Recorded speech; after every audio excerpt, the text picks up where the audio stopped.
வணக்கம். இன்னைக்கு இந்த வீடியோவில் நம்ம பிகினர்ஸாக இருக்கிறவங்க கூட ரொம்ப ரொம்ப ஈஸியாக தைக்கிற மாதிரி ஒரு சிம்பிளான மாடல் தான் பார்க்க போகிறோம். இதுக்கு நான் எப்பவும் போல் லைனிங்கையும் நல்ல கிளாத்தையும் முதுகு பக்கத்தை கட் பண்ணி எடுத்து வச்சுருக்கேன். இதில் நெக்கோட அகலம் 2.25 இன்ச்சு மார்க் பண்ணியிருக்கேன். நெக்கோட உயரம் தையலுக்கெல்லாம் சேர்த்து 9.25 இன்ச்சு மார்க் பண்ணியிருக்கேன். இப்போ இதில் பாக்ஸ் மாதிரி வரைஞ்சி விட்டுட்டு இதுக்குள்ளே நம்ம நெக்கு மார்க் பண்ணலாம். நெக்கு நம்ம ரவுண்டை விட கொஞ்சம் அந்த கார்னர் இறங்கி வர மாதிரி ஷார்ப்பாக வரைவோம் பாருங்கள். அதே போல் தான் நான் லைட்டாக வளைவு வரைஞ்சி விட்டுருக்கேன். இதை இப்போ கட் பண்ணி எடுத்துடலாம். இப்போ லைனிங்கில் கட் பண்ணிவிட்டு அதுக்கப்புறமா நல்ல கிளாத்தில் கட் பண்ணலாம். இந்த மாடல் பார்த்திங்கன்னா ரொம்ப ரொம்ப ஈஸியாக எல்லோரும் தைக்கிற மாதிரி இருக்கும். ஏற்கனவே நான் ஒரு ஷார்ட்ஸில் அப்லோட் பண்ணியிருந்தேன். ஆனால் லாங் வீடியோ அப்லோட் பண்ணலை. அதில் நிறைய பேர் இந்த மாடல் அப்லோட் பண்ணுங்கன்னு கேட்டிருந்தாங்க. அதனால் நான் இன்றைக்கி சரி இந்த மாடல் எடுத்து அப்லோட் பண்ணலாம் அப்படின்ட்டு எடுத்திருக்கேன். அது இல்லாமல் இந்த ப்ளவுஸ் மாடல் தைச்சிட்டு அதுக்கப்புறமா ஒரு சிம்பிளான கை மாடலும் இதிலே சேர்த்து தைச்சிருக்கேன். வீடியோவை ஸ்கிப் பண்ணாமல் தொடர்ந்து பாருங்கள். இப்போ நல்ல பக்கத்துக்கு மேலே லைனிங்கை வச்சுட்டு அப்படியே கழுத்தை நம்ம 1/4 இன்ச்சில் தையல் போட்டுடலாம்.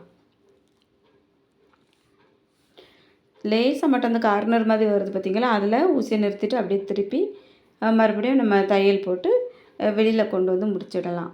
தையல் ஒரே அளவில் இருக்கிற மாதிரி பாருங்கள். கழுத்துக்கு எப்போவுமே 1/4 இன்ச்சு அளவு தான் தையல், 1/2 இன்ச்சு எல்லாம் வராது. அது ஒருத்தர் எப்படி தைப்பாங்கன்னு தெரியலை. அன்றைக்கி ஒரு ஃப்ரெண்ட்ஸ் கேட்டாங்க 1/2 இன்ச்சு வரைக்கும் கழுத்தில் தைப்பாங்களா அப்படின்ட்டு. நான் இது வரைக்கும் தைச்சதே இல்லை. கழுத்துக்கு கரெக்டாக 1/4 இன்ச்சு தான். கை பிடிச்சி தைக்கிற இடத்துல 1/2 இன்ச்சு விட்டு தைச்சிருக்கோம், அவ்வளோதான். இப்போ தைச்சதுக்கப்புறமா உள்பக்கமாக நிற்கக்கூடிய அந்த எக்ஸ்ட்ரா கிளாத்தெல்லாம் கட் பண்ணிவிட்டு லைனிங்கையும் நல்ல கிளாத்தையும் சேர்த்த மாதிரி வருது பார்த்திங்களா. இந்த இடத்துலலாம் நல்ல வளைவுகள்லாம் கட் கொடுத்து எடுத்து வச்சுருவோம். இப்போ அப்படியே திருப்பிடலாம். லைனிங்கையும் நல்ல கிளாத்தையும் சேர்த்து வச்சு அப்படியே விளிம்பில் தையல் போட்டுடலாம்.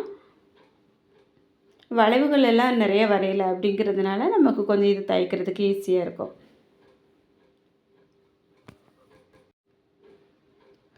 இப்போ நம்ம சேனலில் நிறைய சிம்பிளான மாடல் எல்லாமே நான் ஒரு வருஷம் 1 வருஷத்துக்கு முன்னாடியே அப்லோட் பண்ணியிருந்தது நிறைய இருக்குது. ஆனால் அதெல்லாம் அந்தளவுக்கு ரொம்ப வியூஸ் போகலை. இப்போ போடக்கூடிய வீடியோக்கள் வியூஸ் போயிட்டுருக்கு.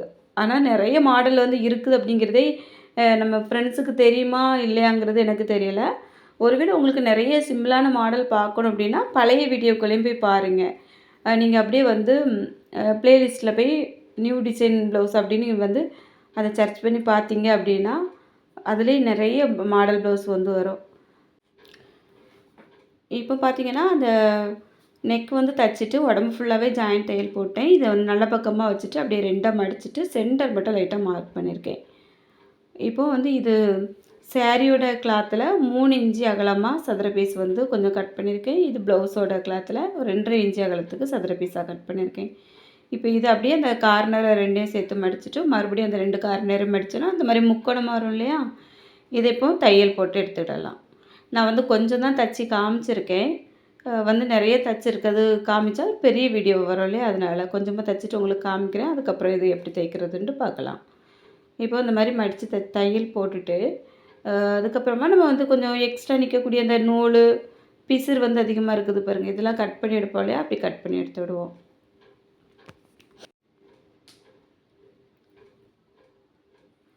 இந்த மாதிரி ஒவ்வொன்றா நம்ம கட் பண்ணி எடுத்து அந்த பிசுறு எதுவுமே இல்லாமல் பார்த்துடலாம். பார்த்துட்டு அதுக்கப்புறமா அந்த ரெட் கலர் இருக்குது பாருங்கள், அது அடியில் வர்ற மாதிரியும் க்ரீன் கலர் மேலே வர்ற மாதிரியும் வைக்கணும். இல்லை நீங்கள் உங்களுக்கு கலர் ஏதாவது வித்தியாசமாக மாறி மாறி வருது அப்படின்னா அதுக்கேற்ற மாதிரி வைங்க. ஆனால் நான் எதனால் எப்படி வச்சுருக்கேன் அப்படின்னா, நம்ம ப்ளவுஸ் ஃபுல்லாகவே க்ரீன் கலரு, அப்போ அந்த ரெட் கலரு வச்சுட்டு அதுக்கு மேலே க்ரீன் கலர் வச்சா தான் அந்த டிசைன் நல்லா எடுப்பாக தெரியும். அதனால தான் அந்த மாதிரி வச்சு தையல் போட்டிருக்கேன். இப்போ அந்த சென்டர் மார்க் பண்ணியிருந்தோம் இல்லையா, அதில் கரெக்டாக ஒரு பீஸ் எடுத்து வச்சிடலாம். சென்டரில் இருந்து நம்ம ஊசியை வச்சு தையல் போட்டு இந்த மாதிரி ஒவ்வொரு பீஸாக வச்சு கொண்டு வருவோம். அந்த நெக்குக்கு ஒரு 1/4 இன்ச்சுக்கு கீழே வைக்கிற மாதிரி பாருங்கள். இதில் ரொம்ப தெளிவாக தெரியலை, நான் அந்த மாதிரி தான் வச்சு தைச்சிட்ருக்கேன். ஏன்னா இந்த இடத்துல பிசுறு நம்ம கழுத்தை விட்டு வெளியில் தெரியக்கூடாது. அதனால் ஒரு 1/4 இன்ச்சுக்கு கழுத்தை விட்டு வெளியே வைங்க. இந்த மாதிரி நான் எப்படி வைக்கிறேன்னு பாருங்கள்.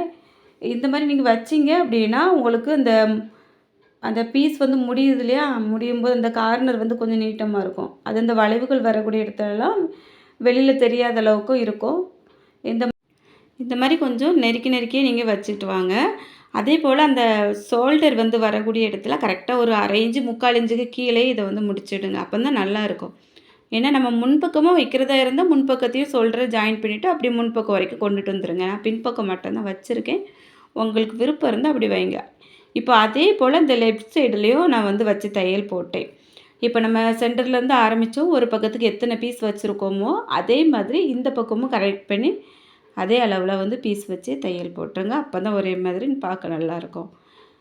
இப்போ வந்து முன்பக்கமும் தைச்சி வச்சுருக்கேன். அதை ஷோல்டர் வந்து ஜாயின் பண்ணியாச்சு. இப்போ வந்து ஒரு லேஸ் வச்சு இதில் நம்ம கவர் பண்ணிடலாம். இந்த இடத்துல வந்து பிசுறு மேலே தான் இருக்கிற மாதிரி வச்சுருக்கோம் இல்லையா, அதனால இந்த மாதிரி கொஞ்சம் ஒரு 1/2 இன்ச்சுக்கும் கொஞ்சம் பெரிய சைஸ் லேஸ் தான் நான் இதுக்கு எடுத்திருக்கேன்.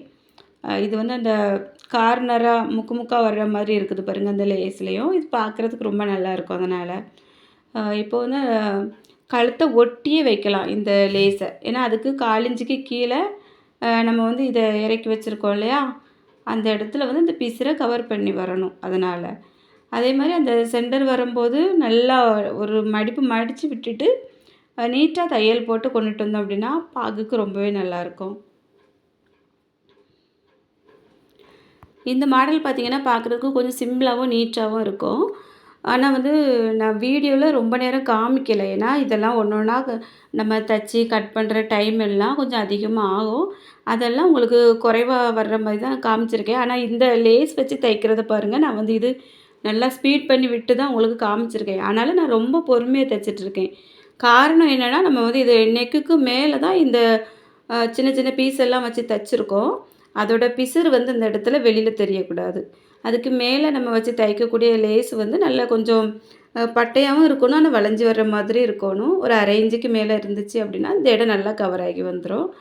அதையும் நம்ம கவனித்து இது இந்த இடத்துல வந்து நம்ம வச்சு தைச்சிட்டு வரும்போது ஒவ்வொரு பீஸாக கொஞ்சம் திக்கு திக்காக வந்திருக்கும் பார்த்திங்களா, 2 பீஸ் ஏற்கனவே வச்சு கொடுத்துருக்கோம்.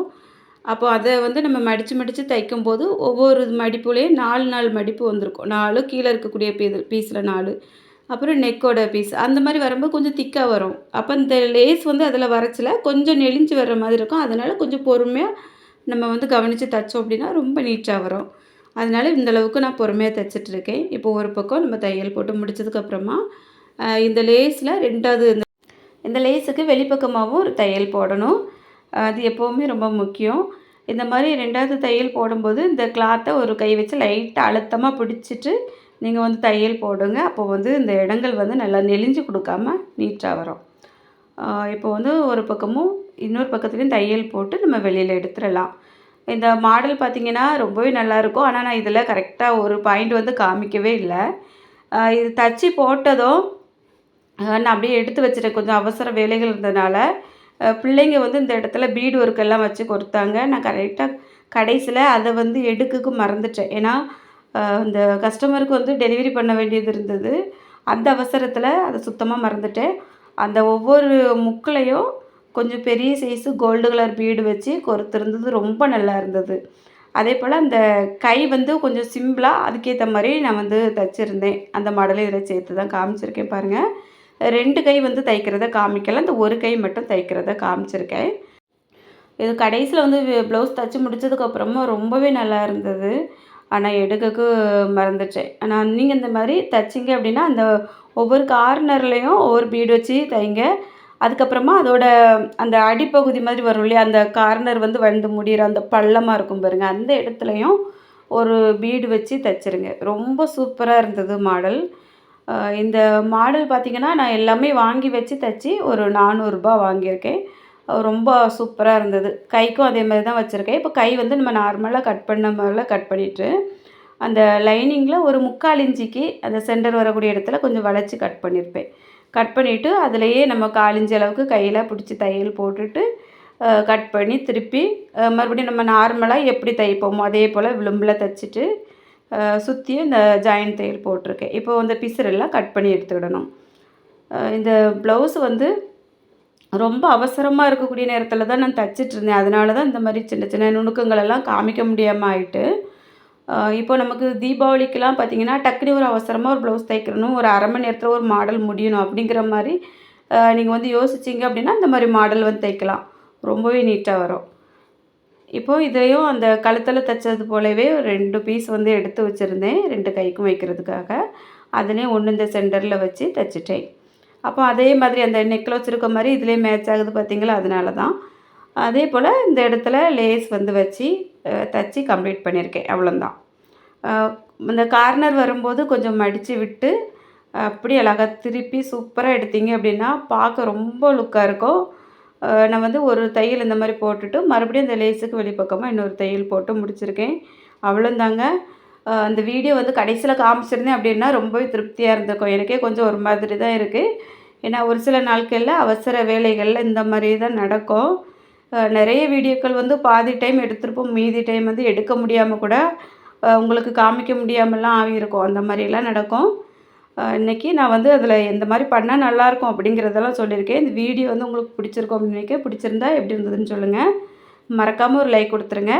நம்ம சேனலை சப்ஸ்கிரைப் பண்ணிவிட்டு பக்கத்தில் இருக்க பெல் பட்டனையும் ஆன் பண்ணிடுங்க. அப்போ நான் அடுத்தடுத்து அப்லோட் பண்ணக்கூடிய வீடியோஸ் எல்லாமே உடனுக்குடன் உங்களுக்கு நோட்டிஃபிகேஷனில் வரும். மிஸ் பண்ணாமல் பார்க்கலாம். வீடியோ பார்த்த எல்லாருக்கும் ரொம்ப ரொம்ப நன்றி. வணக்கம்.